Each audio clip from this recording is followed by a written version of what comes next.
Saudara-saudari yang terkasih di dalam Tuhan Yesus, marilah kita berdoa sebelum membaca firman Tuhan Yesus dan merenungkannya. Dalam nama Bapa dan Putra dan Roh Kudus, amin. Bapa kami yang ada di sorga, dimuliakanlah namamu, datanglah kerajaanmu dan jadilah kehendakmu di atas bumi seperti di dalam sorga. Berilah kami rezeki pada hari ini, dan ampunilah kesalahan kami, seperti kami pun mengampuni yang bersalah kepada kami.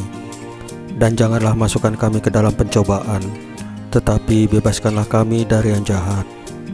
Ya Tuhan Yesus, terima kasih untuk pemeliharaan dan penjagaanmu serta berkat-berkat-Mu pada satu hari kemarin. Dan terima kasih untuk nafas kehidupan hari ini.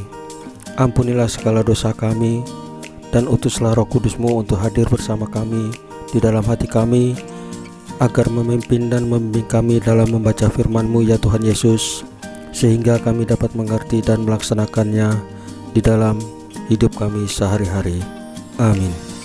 Dalam nama Bapa dan Putra dan Roh Kudus, amin. Tuhan bersamamu dan bersama rohmu. Inilah Injil suci menurut Lukas pasal 14 ayat 1, ayat 7 sampai dengan 11, dengan perikop tempat yang paling utama dan yang paling rendah. Karena Yesus melihat bahwa tamu-tamu berusaha menduduki tempat-tempat kehormatan, Ia mengatakan perumpamaan ini kepada mereka. Kalau seorang mengundang engkau ke pesta perkawinan, janganlah duduk di tempat kehormatan, sebab mungkin orang itu telah mengundang seorang yang lebih terhormat daripadamu, supaya orang itu yang mengundang engkau dan dia jangan datang dan berkata kepadamu,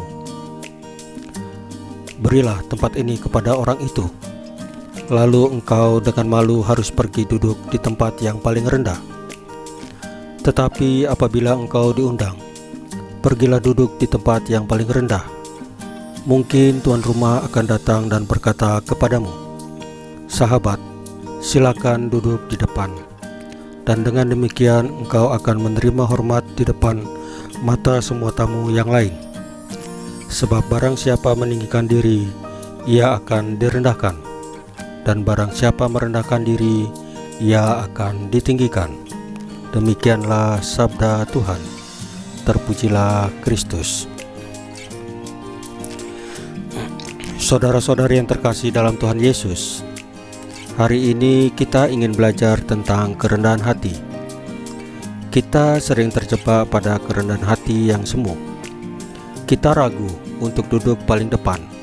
Kita tidak mau maju ke depan ketika ada acara-acara, entah itu di gereja atau di tempat umum. Kita takut dianggap sebagai orang yang ingin duduk di paling depan sebagai tempat yang terhormat.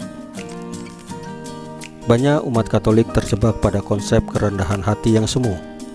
Misalnya, ketika ada pemilihan ketua lingkungan, ada permintaan untuk menjadi ketua panitia Natal atau Paskah, atau ketika ada kebutuhan untuk memimpin doa, kita sering berkata, jangan saya belum pantas, orang lain dulu saja.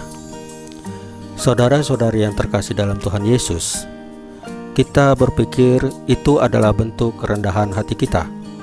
Tetapi sebenarnya hal itu justru bertentangan dengan kerendahan hati yang sejati. Mengapa? Karena dengan menolak tugas itu, artinya kita menolak untuk melayani orang lain. Justru kita bersikap tinggi hati. Kerendahan hati yang sejati bukan soal siapa yang duduk di kursi terdepan, melainkan terletak pada siapa yang mau melayani sesamanya.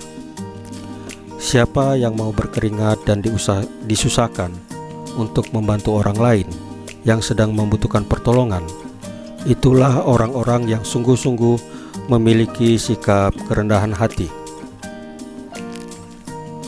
Saudara-saudari yang terkasih di dalam Tuhan Yesus, marilah kita berdoa sebelum menutup renungan dan bacaan firman hari ini.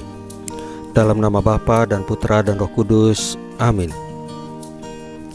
Tuhan Yesus, Engkau adalah teladan kerendahan hati yang sejati. Semoga kami pun mampu menunjukkan sikap rendah hati yang otentik kepada sesama. Salam Maria, penuh rahmat, Tuhan sertamu. Terpujilah engkau di antara wanita, dan terpujilah buah tubuhmu Yesus. Santa Maria Bunda Allah, doakanlah kami yang berdosa ini, sekarang dan waktu kami mati. Amin. Saudara-saudari yang terkasih dalam Tuhan Yesus, bacaan firman Tuhan dan renungan hari ini sudah selesai. Tuhan Yesus memberkati kita semua. Amin.